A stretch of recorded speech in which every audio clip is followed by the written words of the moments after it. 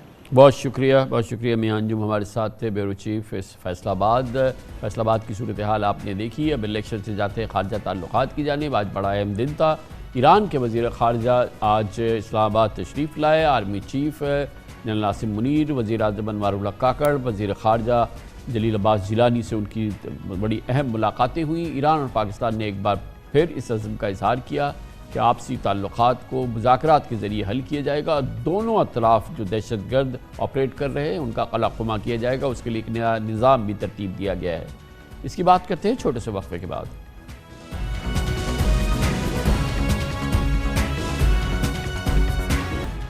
Welcome back. 2 ہفتے قبل پاکستان اور ایران کے درمیان یک جنگ سا ماحول پیدا ہو گیا تھا، لیکن جتنی تیزی سے تعلقات میں کشیدگی آئی تھی اتنی ہی تیزی سے اس میں بہتری بھی آ چکی ہے۔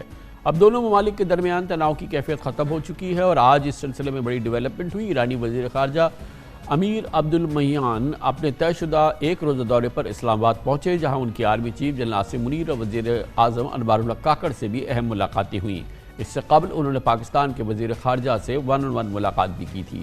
آرمی چیف نے ایرانی وزیر خارجہ سے ملاقات میں ریاستی خود مختاری اور علاقائی سالمیت کے احترام پر زور دیتے ہوئے اسے مقدس اور ناقابل تسخیر اور ریاستوں کے درمیان تعلقات کے لیے سب سے اہم قرار دیا۔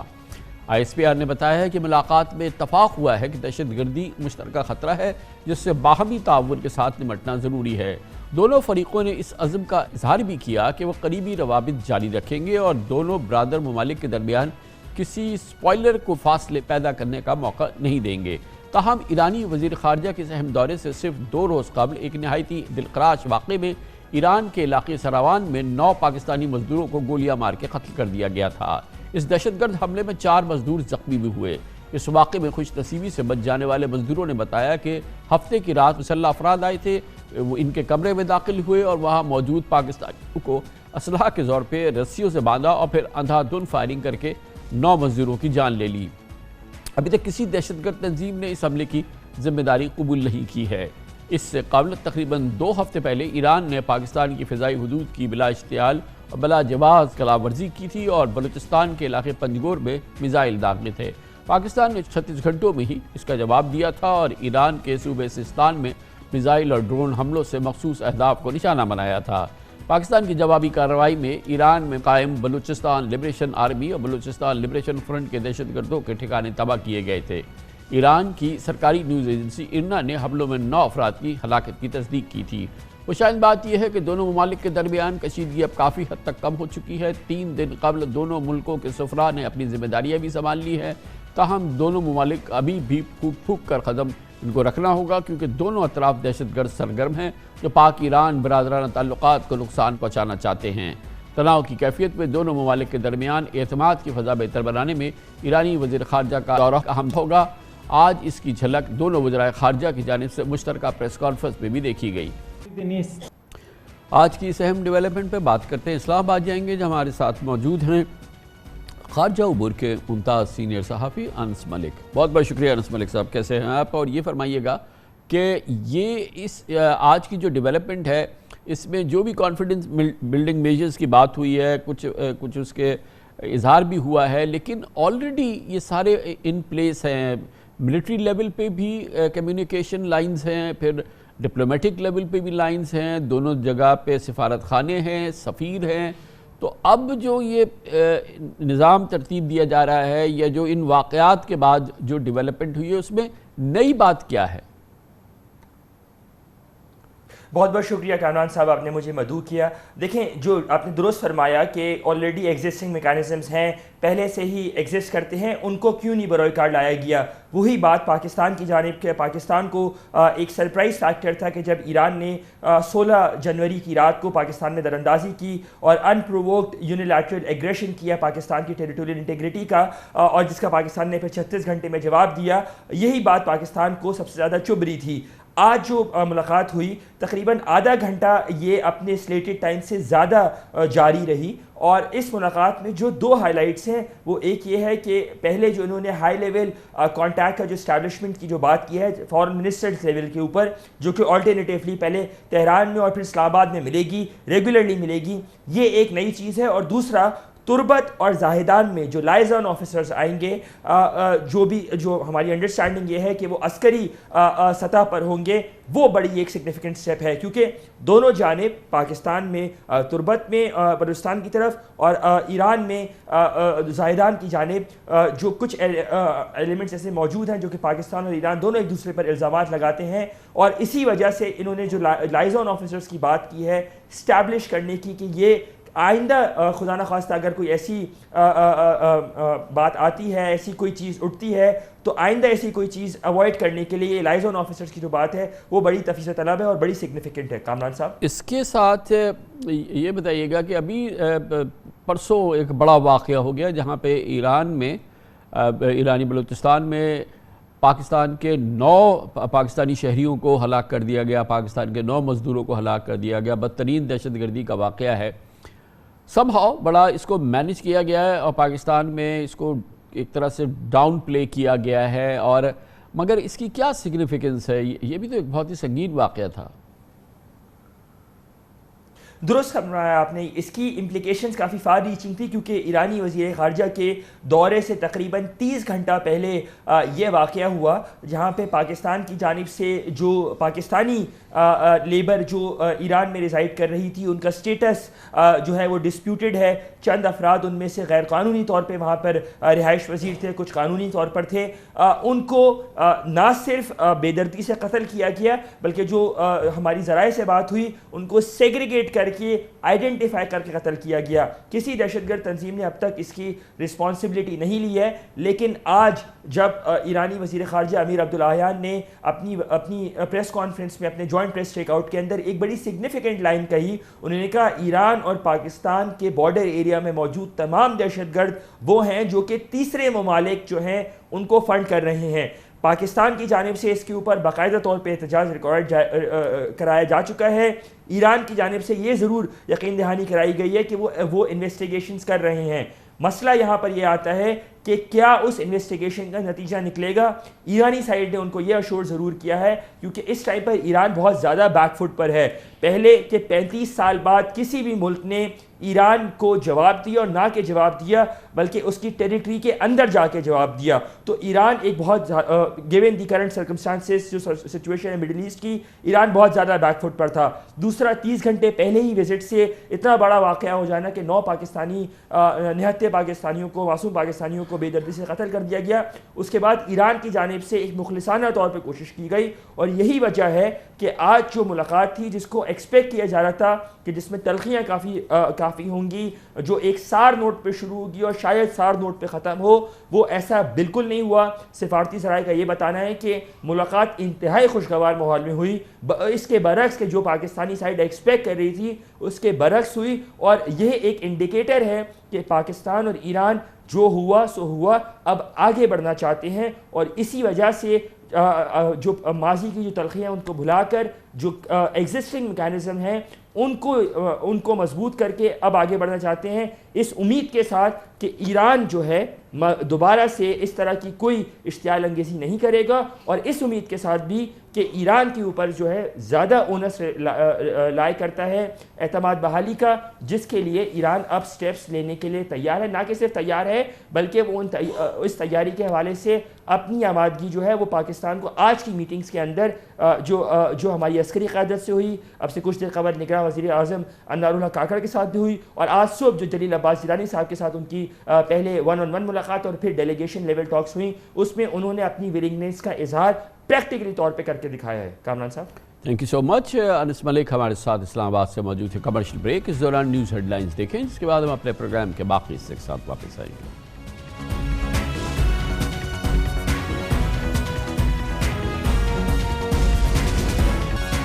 آپ دیکھ رہے ہیں خبروں، تبصروں اور تجزیات پر مبنی پاکستان کا سب سے معتبر نیوز شو دنیا، کامران خان کے ساتھ۔ ملک بھر میں الیکشن کا عشرہ شروع ہو چکا ہے اور مسلم لیگ نون، Peoples Party, P T I, M Q M اور جماعت اسلامی سمیت اکثر سیاسی جماعتوں نے اپنے انتخابی منشور پیش کر دیے ہیں۔ خاص طور پر نون لیگ اور پیپلز پارٹی نے بڑے ولولہ انگیز نعروں اور ناقابل یقین وعدوں کے ساتھ خوابی منشور جاری کیے ہیں۔ نون لیگ نے اپنے منشور کے ساتھ پاکستان کو نواز دو کا فقرہ متعارف کرایا ہے، جبکہ پیپلز پارٹی نے چنو نئی سوچ کا نعرہ بلند کیا ہے۔ 4 مرتبہ حکمرانی کی باریاں لینے والی دونوں جماعتوں نے اپنے انتخابی منشور میں آسمان سے تارے توڑ کر لانے کے سوا ہر وعدہ کیا ہے۔ حکومت ملنے پر نواز شریف 1 کروڑ نوکریاں، بلاول بھٹو 30 لاکھ گھر بنا دیں گے۔ دونوں جماعتوں کے انتخابی منشور معاشی، سیاسی، انتظامی، سماجی اصلاحات اور بلند بانگ دعووں سے بھرے پڑے ہیں۔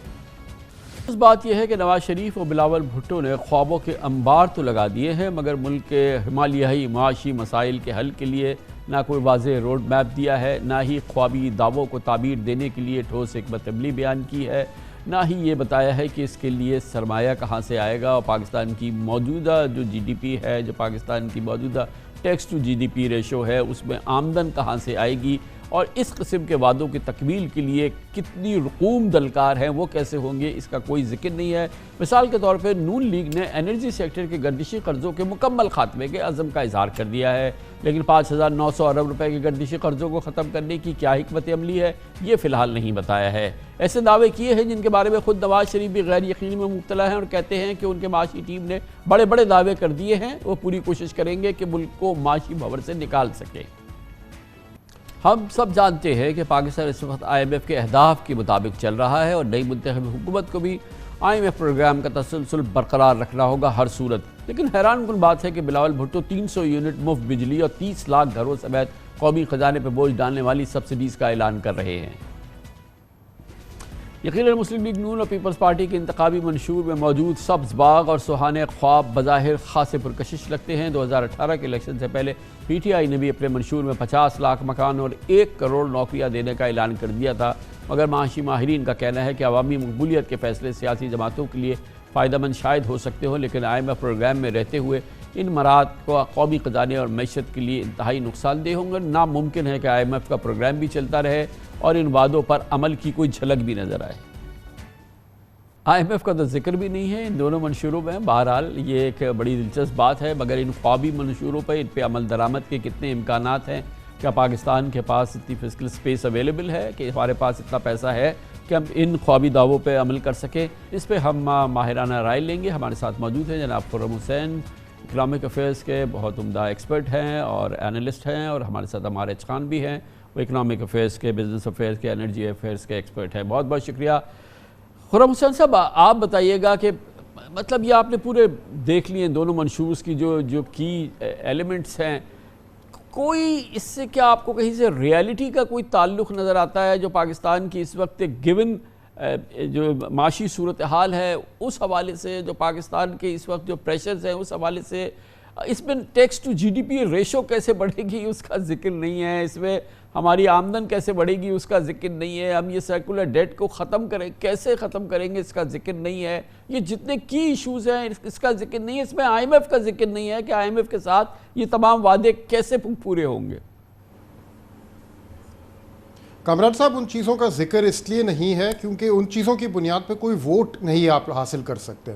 اب میرے خیال میں کوئی بھی پارٹی اگر الیکشن اس پلیٹ فارم سے لڑے کہ ہم IMF کا پروگرام کمپلیٹ کریں گے, ہم سرکولر ڈیٹ کو ایڈریس کریں گے, اور ہم ٹیکس ٹو GDP ریشیو 11 سے لے کے 14% آف GDP پہ لے کے جائیں گے, ان کو کوئی خاص ووٹ نہیں ملیں گے.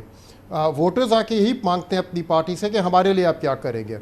تو وہاں پہ اب جیسے آپ دیکھیں میاں صاحب جو ہیں ان کی پارٹی اور PMLN جو ہے وہ کہہ رہے ہیں کہ ہم آپ کے لیے روزگار پیدا کریں گے, اور ان کا زیادہ تر فوکس اکنامک گروتھ اور ان چیزوں پہ ہے. پیپلز پارٹی کا اگر آپ دیکھیں ان کا زیادہ تر فوکس ہے ڈائریکٹ ٹرانسفرز کے اوپر. وہ کہہ رہے ہیں کہ ہم آپ کو ایکسپینڈڈ بے نظیر انکم سپورٹ پروگرام کے ذریعے مزید اور سپورٹ اور اس قسم کی چیزیں دیں گے. اس پہ سے میرے خیال میں اگر یہ پارٹیز کوئی 30 یا 40% بھی کر جائے تو بہت بڑی بات ہوگی, کیونکہ کچھ چیزیں جو ہیں جیسے اگر آپ نے سوشل ٹرانسفرز کی بات اگر ہم لوگ کریں تو آپ یاد رکھیں کہ 2008 میں بھی پاکستان ایک IMF پروگرام پہ تھا, بہت سخت پروگرام تھا وہ, لیکن اسی پروگرام کے انڈر بے نظیر انکم سپورٹ پروگرام شروع ہوا تھا. تو آئی تھنک ڈائریکٹ ٹرانسفرز جو ہوتے ہیں اس میں آپ کی جو ملٹی لیٹرل پارٹنرز ہیں وہ اعتراض نہیں کرتے, اور مگر اس کے لیے اسپیس تو ہونی چاہیے نا آپ کے پاس, آپ کے خزانے میں اس کی سکت تو ہو کہ وہ آپ کر سکیں. وہ کچھ حد تک سپورٹ بھی مل جاتی ہے اس میں کامران صاحب, جیسے ADB کے ذریعے پاکستان کو کافی سپورٹ ملی تھی کووڈ کے دنوں میں. اپنا جو PTI نے جو ٹرانسفر پروگرامز چلائے تھے, آئی تھنک اگر یہ لوگ کریٹیو ہوں تو شاید کچھ باہر سے اگر ڈائریکٹ ٹرانسفرز پہ کام کر رہے ہو تو شاید مل بھی جائے. لیکن بائی اینڈ لارج جیسے یہ 6% گروتھ ریٹ پیدا کرنے کی بات کر رہے ہیں وہ تو ان ریئلسٹک ہے. اور میں دیکھ رہا تھا میاں صاحب نے سیالکوٹ میں جا کے یہ بھی اناؤنس کر دیا کہ میں نئے پوری موٹر وے جو ہے سیالکوٹ کی وہ نئے سرے سے نہیں بناؤں گا آل ٹوگیدر. منسیرا میں انہوں نے اناؤنس کر دیا کہ میں یہاں پہ ریلوے اسٹیشن ML1 کمپلیٹ کر کے بناؤں گا. These are unrealistic promises, یہ تو نہیں پورے ہونے والے. تو عمار صاحب یہ بتائیے گا کہ اس میں ایک یہ بھی ذکر نہیں ہے کیونکہ پاکستان ابھی IMF پروگرام میں ہے, ابھی اس کا ایک ٹرانچ ہمیں لینی ہے, پھر ہمیں ایک ایکسٹینڈڈ پروگرام چاہیے IMF کا. اس میں کہاں اس کے پاس آپ کے پاس اتنی گنجائش ہوتی ہے کہ جتنے پاپولسٹ یہ جو درجنوں دونوں پارٹیز نے بنا دیے, اس میں ایک چیز ایسی نہیں جو کہ آپ کہہ سکیں کہ حقیقت کی بنیاد پہ یہ بڑے آرام سے ہو جائے گی یا ڈویبل ہے یا کوشش سے ہو جائے گی. بالکل کامران صاحب ایسا ہی ہے, فسکل سپیس ہمارے پاس بالکل بھی نہیں ہے اس قسم کی چیزیں کرنے کے لیے. ہاں مگر جیسے خرم نے بولا کہ ڈائریکٹ ٹرانسفرز جو ہیں وہ کچھ سبسڈیز ہیں, جیسے پاور کی سبسڈیز ہیں, کراس سبسڈی ہوتی ہے, اس کی ری ایلوکیشن ایسے کر سکتے ہیں کہ ڈائریکٹ ٹرانسفر بن جائے, BISP کی ایلوکیشن بڑھ جائے.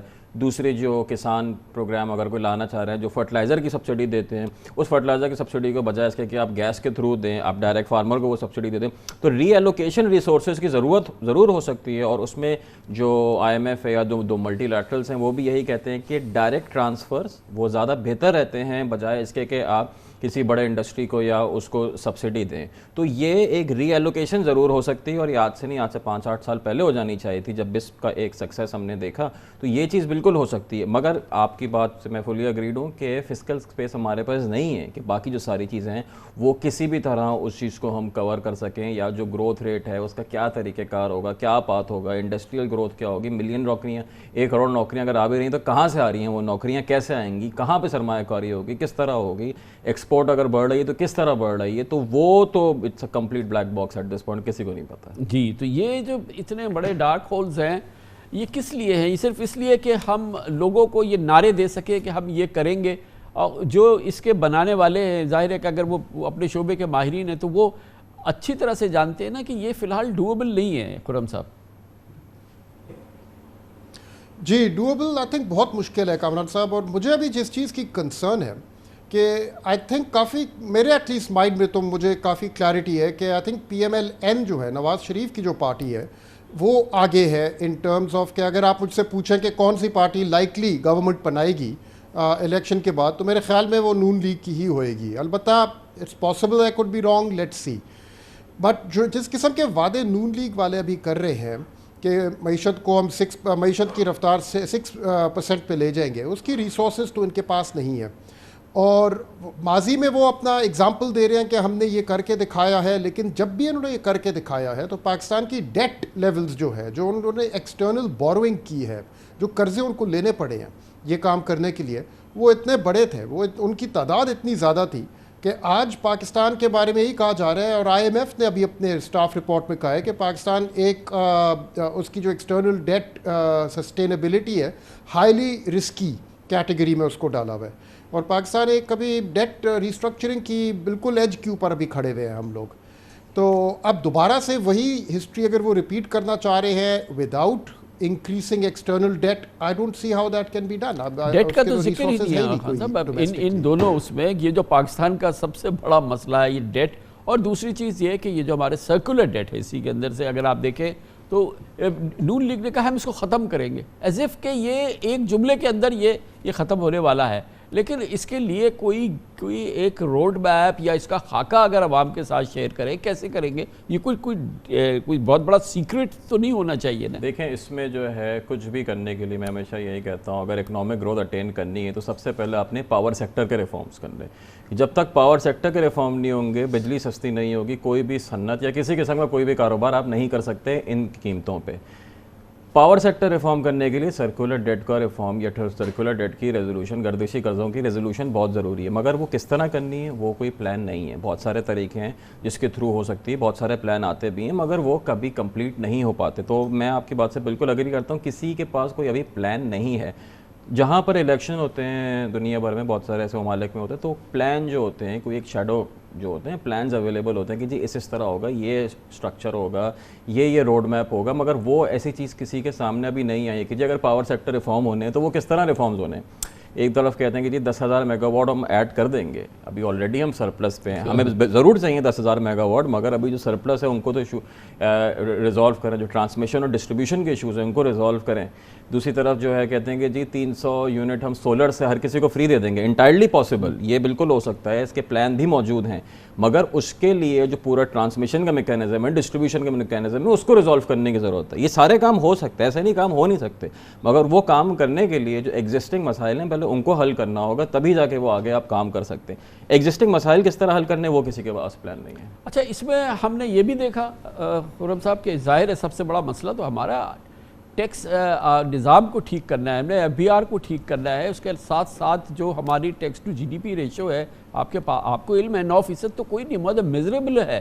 اور پھر اس میں ذکر نہیں ہے کہ ریٹیل سیکٹر کو کیسے لائیں گے, جو کہ بڑا ایک فیوریٹ ہے, ایک چیز ہے جو کہ جس کو نون لیگ کبھی جو ہے وہ سبسکرائب نہیں کرتی ہے. اس میں ایگریکلچر ٹیکس کی کوئی بات نہیں ہے, یہ تو قومی منشور ہے, یہ کوئی وفاقی حکومت کا منشور تو نہیں ہے. اس میں ایگریکلچر ٹیکس کی کوئی بات نہیں ہے. اس میں پورے جو اتنا میسو کارپوریٹ ٹیکس ہے, جو سپر ٹیکس ہے, جس میں سے لوگ بھاگ رہے ہیں پاکستان سے, جو بیچارہ جو اس چیز کو بالکل سہ نہیں سکتا, اس کی اصلاحات کی کوئی بات نہیں ہے. جو سب سے کرٹیکل چیزیں ان کا تو ذکر نہیں ہے.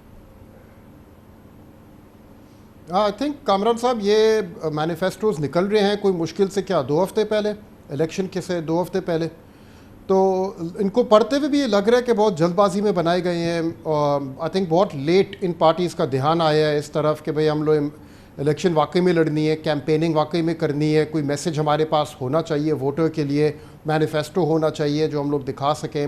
اور آئی تھنک اس جلد بازی اور یہ جو ساری جو ایک اتنی کمپریس ٹائم لائن کے اوپر سب کچھ ہو رہا ہے, وہ چیز ریفلیکٹ ہو رہی ہے کہ آئی تھنک 2013 کے اور 2008 کے جو مینیفیسٹوز تھے ان میں پھر بھی کچھ حد تک ڈیٹیلز موجود تھیں اور کچھ اس میں ٹیکسز وغیرہ کی بھی بات کی گئی تھی. ان والوں میں یو ایبسلیوٹلی رائٹ کہ ان چیزوں کے اوپر کوئی وہ ڈیٹیل نہیں ہے. صرف اتنا یہ لوگ سامنے لے کے آئے ہیں کہ ووٹر کے لیے ان کی الگ الگ ویژنز کیا ہیں. پیپلز پارٹی ڈائریکٹ ٹرانسفر میں بلیو کرتی ہے. خان صاحب یہ ایک ہے بہرحال ایک الیکٹڈ گورنمنٹ آئے اتنے عرصے کے بعد, ایک ٹملچوس پیریڈ رہا ہے, پھر ایک کیئر ٹیکر گورنمنٹ, پھر اس سے پہلے مختصر 16 مہینے کی PDM گورنمنٹ. لیکن بہرحال ایک الیکشن ہوا کہ ایک الیکٹڈ گورنمنٹ آئے گی. اب جس طرح کا بھی الیکشن ہو, دنیا تو شاید اس کو مان ہی لے گی, اور اس کا بھی تو کوئی ایک آپ کو ڈیویڈنڈ ملتا ہے کہ چلے کوئی استحکام آ گیا. اور نون لیگ اگر لیڈ کرتی ہے کوئی کولیشن تو ان کی اس حوالے سے یہ بہتر اور ریپوٹیشن رہی ہے کہ اکنامک حوالے سے ان کی جو گورنمنٹس ہوتی ہیں اس میں کہیں بہتری ہم دیکھتے ہیں, اس میں میجرز ہوتے ہیں اور نمبرز بہتر ہوتے نظر آتے ہیں. تو اس کا کیا ڈیویڈنڈ ہو سکتا ہے چیلنج سب کے علاوہ؟ جیسے خرم نے بھی پہلے یہی بولا کہ جب بھی نون لیگ کی حکومت آتی ہے اس میں سب سے پہلے جو ہے وہ ڈیٹ بڑھنا شروع ہو جاتا ہے. وہ ایکسٹرنل ڈیٹ اس لیے بڑھتا ہے کیونکہ یہ کوشش کرتے ہیں کہ ڈالر کے روپے کی جو قدر ہے, ویلیو ہے, اس کو ایک لیول پہ لا کے فکس کرتے ہیں. جب وہ فکس کرنا شروع کرتے ہیں ایک دم سے ہمارے امپورٹس بڑھتی ہیں. جب امپورٹس بڑھتی ہیں اس سے گروتھ آ جاتی ہے, 2-3 سال کی گروتھ آتی ہے, سب خوش ہوتے ہیں گروتھ آ رہی ہے. پھر جب وہ ڈالر ختم ہو جاتے ہیں ہمارے پاس ایک دم, پھر جو ہے پی کے آر کی جو ویلیو ہے وہ کم ہونا شروع ہو جاتی ہے اور ڈالر مہنگا ہونا شروع ہو جاتا ہے, جس کی وجہ سے ایک دم سے کریش ہو جاتا ہے. تو یہ سائیکل ہم ملٹیپل ٹائمز ریپیٹ کر چکے ہیں. پی ٹی آئی کی حکومت میں بھی ہم نے یہ دیکھا, اس سے پہلے نون لیگ کی حکومت میں یہی دیکھا ہے. کرنٹ اکاؤنٹ ڈیفیسٹ ایک دم سے شوٹ کرتا ہے, پھر وہ کریش کرتا ہے, پی کے آر کی ویلیو کریش کرتی ہے, 2-3 سال سلو گزارتے ہیں, پھر ایک دم سے یہی چیز ہوتی ہے. تو اگر اس دفعہ بھی یہی کرا تو جسے کہتے ہیں نا کہ ہمارے اوپر اور قرضہ چڑھ جائے گا اور ہم ایک دلدل میں جو ہے وہ پھنستے جائیں گے. امید یہ ہے کہ کچھ ایکسپورٹ اورینٹڈ ایکٹیویٹی ہو, کچھ ایکسپورٹ اورینٹڈ انڈسٹریل ایکٹیویٹی ہو جس سے جینوئن ڈالر جنریٹ ہو اور اس کے حساب سے ساری چیزیں مینیج ہوں. اگر یہی ڈالر کو فکس کر کے مختلف ممالک سے قرضہ لے کے ہم نے اگر گروتھ 6% اٹین کر لی ایک سال کے لیے, تو اس کے اگلے سال گروتھ پھر 0% پہ آ جائے گی. بہت بہت شکریہ ہمارے خان صاحب. جناب خرم حسین ہمارے ساتھ تھے. 2 منشور پیپلز پارٹی اور نون لیگ کے منشور خوابی منشور ہیں. اگر پاکستان میں اس پہ عمل درآمد ہو گیا تو پاکستان ایک تیزی سے ایک ترقی یافتہ ملک بن جائے گا, اس میں کوئی دوسری دو رائے نہیں ہے. مگر ایسا ہو جائے جب کی بات ہے. Commercial break. دوسری جانب عمران خان کے خلاف سائفر کیس برق رفتاری سے آگے بڑھ رہا ہے. استغاثہ کے وکیل نے عدالت سے کہا ہے کہ عمران خان کو اس کیس میں سزائے موت ہو یا عمر قید کی سزا ہونی چاہیے, اور یہ کیس اس کا فیصلہ 1-2 دن میں آنے والا ہے. اس کی بات کرتے ہیں چھوٹے سے وقفے کے بعد.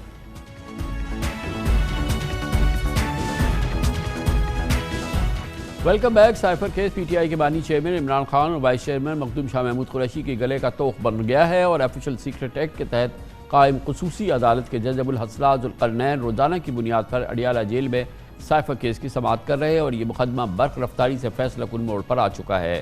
جمعے اور ہفتے کو پی ٹی آئی کے وکلاء پیش نہیں ہوئے تو عدالت نے خود عمران خان اور شاہ محمود قریشی کے لیے 2 سرکاری وکیل مقرر کر دیے, جس پر عمران خان اور جج کے درمیان تلخ کلامی ہوئی, جبکہ شاہ محمود قریشی نے سرکاری فائل ہوا میں اچھال کر دیوار پہ دے ماری. آج بھی سماعت کے دوران سابق پرنسپل سیکرٹری اعظم خان سمیت دیگر گواہان کے بیانات پر جلا ہوئی. آج بھی عدالت میں ماحول ناخوشگوار رہا. آج ایک بار پھر شاہ محمود قریشی نے سرکاری وکلاء پر اعتراض کیا, جس پر جج ابوالحسنات نے کہا کہ آپ خاموشی سے بیٹھ جائیں ورنہ آپ کو کمرہ عدالت سے باہر نکال دیا جائے گا, جس پہ عمران خان اور شاہ محمود قریشی نے مشترکہ طور پہ جج پر عدم اعتماد کا اظہار کر دیا. تاہم عدالت نے ان کی استدعا کو مسترد کر دیا. پی ٹی آئی کے وکیل سلمان صفدر نے میڈیا سے گفتگو میں کہا کہ موجودہ حالات میں عدالت کے ساتھ چلنا مشکل ہو گیا ہے. سائفر کیس کی گزشتہ 2 ہفتوں کی سماعتوں کے دوران 3 اہم گواہان سابق پرنسپل سیکرٹری اعظم خان, سابق سیکرٹری خارجہ سہیل محمود اور امریکہ میں سابق سفیر اسد مجید سمیت 25 کلیدی گواہوں کے بیانات ریکارڈ ہو چکے ہیں.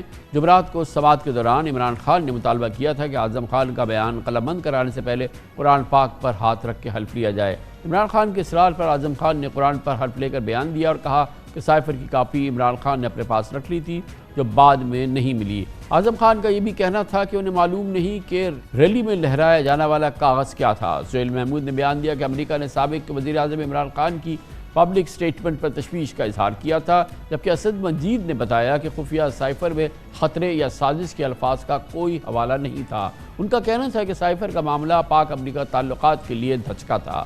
سائفر کیس میں پی ٹی آئی کو بنتی اور بگڑتی صورتحال کا سامنا ہے. پچھلے مہینے 22 دسمبر کو سپریم کورٹ کے 3 رکنی بینچ نے سائفر کیس میں عمران خان اور شاہ محمود قریشی کی ضمانت کی درخواست منظور کی تھی. بینچ کے رکن جسٹس اطہر من اللہ نے ریمارکس دیے تھے کہ اصل سائفر تو وزارت خارجہ میں ہے, دفتر خارجہ سائفر کسی کو بھیج بھی نہیں سکتی. اگر وہ باہر گیا تو یہ دفتر خارجہ کا جرم ہے. جسٹس اطہر من اللہ نے کہا کہ سائفر کا مطلب ہے کوڈڈ دستاویز, جس پر جسٹس سردار طارق مسعود کا کہنا تھا کہ ڈی کوڈ ہونے کے بعد وہ سائفر نہیں رہتا. اگرچہ سپریم کورٹ سائفر کیس پر غیر معمولی آبزرویشن دے چکی ہے, تاہم اطلاعات کے مطابق استغاثہ کے وکیل عمران خان کے لیے عمر قید کی سزا مانگ رہے ہیں, کیونکہ آفیشل سیکرٹ ایکٹ کے تحت اس کی سیکشن 5 کے تحت جرم ثابت ہونے پہ سزا 14 سال قید یا سزائے موت بھی ہو سکتی ہے. اس سائفر کیس کی اس وقت کی صورتحال ہمارے نمائندہ محمد عمران ہمیں بتائیں گے. وہ اس کیس کو فالو بھی کر رہے ہیں. شکریہ محمد عمران صاحب. یہ بتائیے گا کہ بہت تیزی سے یہ کیس چل رہا ہے اور اس وقت بھی یہ جاری ہے. سیٹرڈے کو جمعے کو سارا دن سماعت ہوئی اور آج بھی یہ رات تک جاری ہے, تو کیا لگ رہا ہے کہ یہ آج کل میں فیصلہ آ جائے گا اس کا؟